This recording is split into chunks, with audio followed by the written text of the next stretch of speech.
Hi, Sparkies. Welcome back to Council Time. Hope your week is going well. Let's go ahead and get started with our gospel hand. God loves me. I have sinned.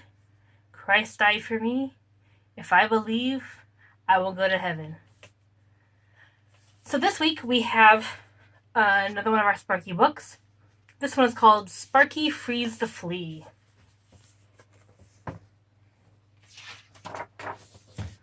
So we have two Bible verses to start off this book.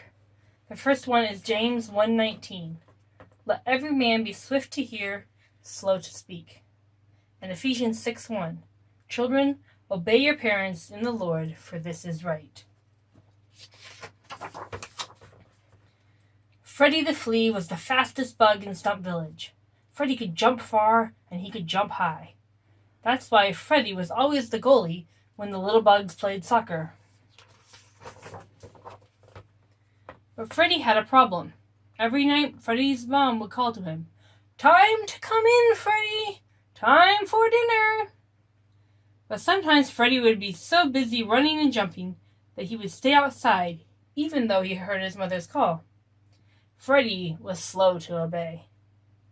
One afternoon, Freddy asked if he could go to the park with Sparky the Firefly. "Just don't jump too high," Freddy's dad warned. "It's quite windy today. I don't want you to get carried away by the wind." Dad said that to Freddy every time he went out the door, but Freddy didn't really listen to him. Freddy was slow to listen. Several of the bugs were already playing freeze tag when Sparky and Freddy arrived. Immediately, Freddy started chasing Katie the cricket. He chased her under the slide and around the swings. Freddy was having such a good time that he forgot everything his parents had told him. Remember, Freddy could run really fast, but he was slow to obey and slow to listen. Later in the game, Robbie decided to catch and tag Freddy. His big feet went boom, boom, boom on the ground as he ran. "I'll catch you now!" Robbie shouted. "No way!" Freddy flexed his legs and sprang high into the air. He felt a whoosh of wind as Robbie rumbled by under his feet. Then Freddy landed behind the stampeding beetle. "No way can you catch me!" Freddy bragged. "That was amazing, Freddy," Laura's ladybug said. "That was one high and fast jump." "Yeah, that was neat," chirped Katie the cricket. "You can jump almost as far as high as I can. And I'm a lot bigger than you are." She pointed to the swing set in the middle of the playground. "Can you jump that high?"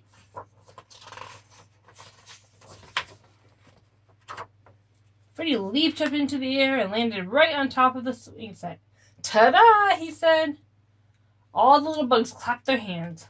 Then Katie said, "How high can you jump, Freddy?" Freddy looked around from the top of the swing set. He could see his house up on the stump.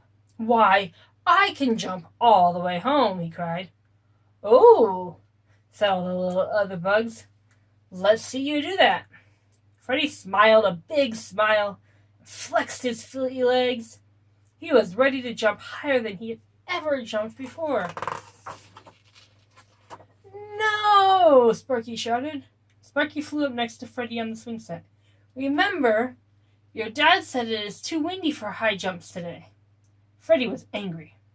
"I don't know why Sparky is telling me what to do," he thought. "I'll show him that I can take care of myself." Freddy crouched down, jumped up, and then soared into the air. He went up and up and up, right past his house. He saw his mom standing at the door, but before he could say anything, a big gust of wind came and blew him right on by. He blew across Stump Village and far, far away. Freddy tumbled and spun faster and faster. He saw flashes of blue sky and green grass as he whirled up and down along the rolling wind. All of a sudden, Freddy stopped spinning and landed with a soft whoop. "Hello there," a voice said behind Freddy. The voice was quiet, but not very friendly. "I am Sally the Spider." "Hello," gulped Freddy.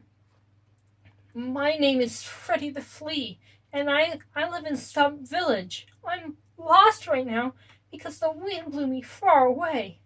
Freddy's voice sounded even higher than usual, and his words came out very fast.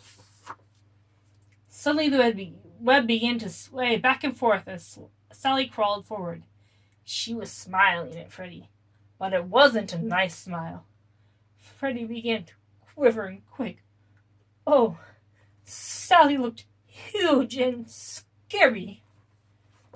Now I can make some flea pie for supper tonight. My family will be so enjoy that. Oh, Freddy squeaked, but I'm just a little flea. I would not make a very good meal. Oh, on the contrary, my children would love to have you for dinner tonight. But first I will need to get my spices. Sally walked back into her kitchen. Then everything was still.